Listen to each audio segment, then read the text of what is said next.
All right, so buckle up, everybody, because today we are diving deep into a story that I think really shows just how much politics has changed. It's not all about giving speeches at rallies and doing those standard interviews anymore. This time we're talking about connecting with voters in some pretty unexpected places, like even on a YouTube show known for, those crazy viral celebrity moments. Yeah, it's a really interesting strategic choice when you think about it. I mean, the 2024 election is really close right now, and Vice President Kamala Harris, she really needs to get a key demographic on board, Black voters.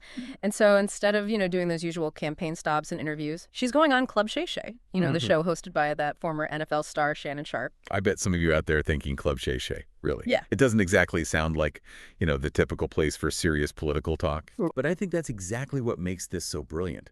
This show is a straight-up cultural phenomenon. We're talking millions of downloads and views. And Sharpe, he has this really relaxed style. It lets guests open up and get real, sometimes even controversial. When you think about some of the guests it's had on, like Monique Megan Good, even Cat Williams, remember that interview? That one basically broke the internet. Oh, yeah. That was wild. And that's exactly the audience Harris wants to connect with. People who maybe aren't, watching those typical political interviews, but who are super engaged with Sharpe's show. It's all about connecting with Black voters where they are, in a space that feels real and relatable, not so, stuffy and political. And as if this whole thing wasn't interesting enough already, there's another twist.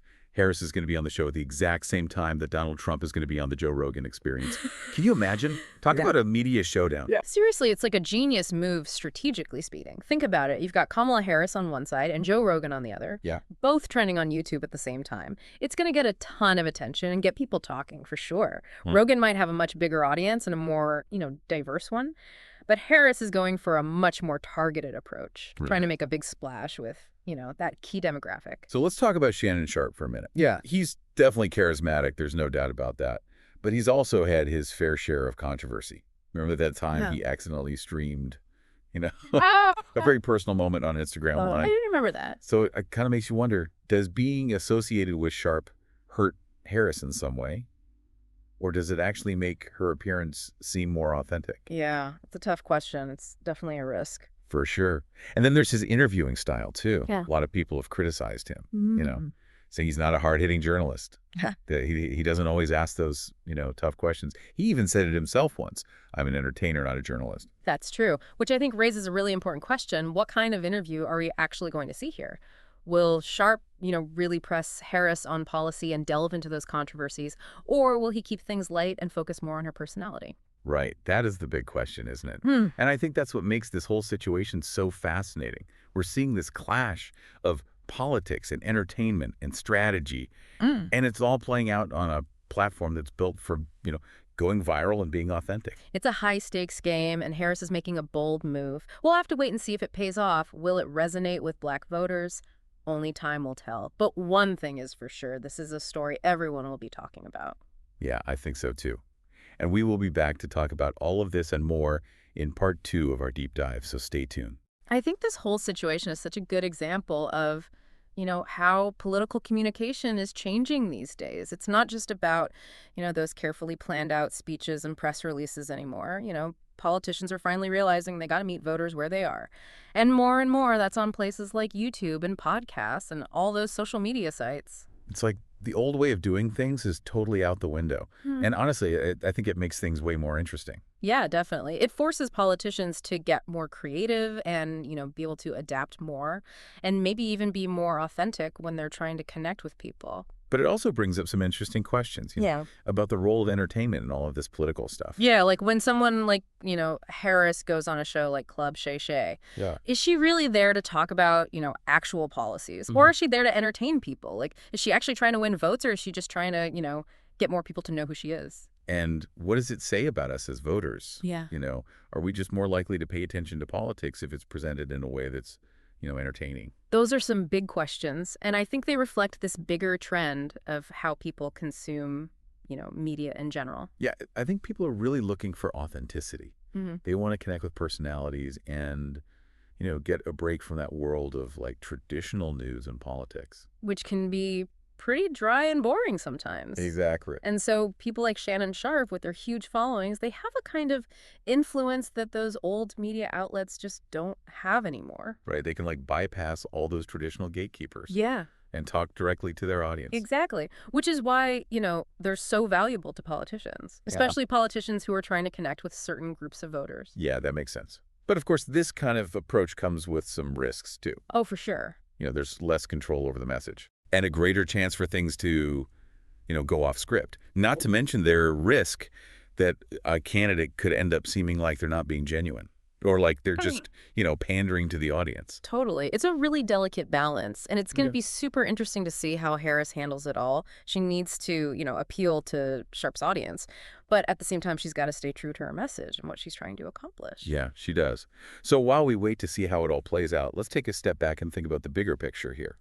What does all of this tell us about, the future of political campaigning? That's a good question.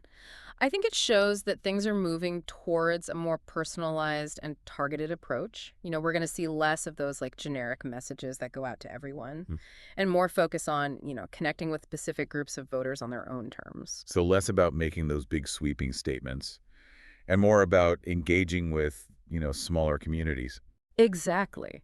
Which means we'll probably see more politicians doing stuff like this, stepping outside of their comfort zone and going to those unconventional places, all to reach voters where they are. Which, could actually be a good thing. Yeah, potentially. It forces them to see things from different perspectives. Yeah. And break free from, the echo chambers of their own parties. Yeah, it could be really positive, but it also means that we as voters have to be more careful. We got to be more critical of the information we're taking in, no matter where it's coming from or who's saying it. Because at the end of the day, it shouldn't be about, who's the most entertaining or who has the most followers. It should be about who actually has the best ideas for the future. Exactly. It's our job to, cut through all the noise and make decisions based on actual substance, not just style. Well, as we wrap up our deep dive into Kamala Harris's, pretty bold move to appear on Club Shay, it's pretty clear that she's really shaking things up in the political world. Oh, yeah, for sure. She's definitely stepping outside of that comfort zone. Realizing that to connect with voters today, you got to think outside of, that traditional campaign playbook. And it's so interesting to see how this strategy is actually playing out. Like in real time. We've talked about the potential benefits and all the risks involved. It's a calculated gamble, for sure, trying to reach that crucial demographic. Definitely a gamble. But at the end of the day, the success of this whole thing really depends on how Black voters respond. Right. Will they think it's authentic? Will it, get them energized and involved in the election? That's the million-dollar question. It is. And I think this whole situation really highlights how things are changing. Like the dynamics between politics and media, how politicians are using these, less conventional platforms to reach voters in new and creative ways. Yeah, definitely. It's a good reminder that politics is always evolving. It's always adapting to, the changing media landscape. And sometimes it's those, most unexpected moves that end up. That's so true.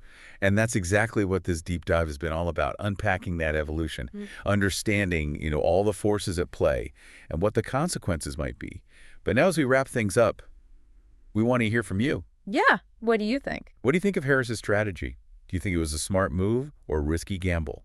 Let us know your thoughts in the comments below.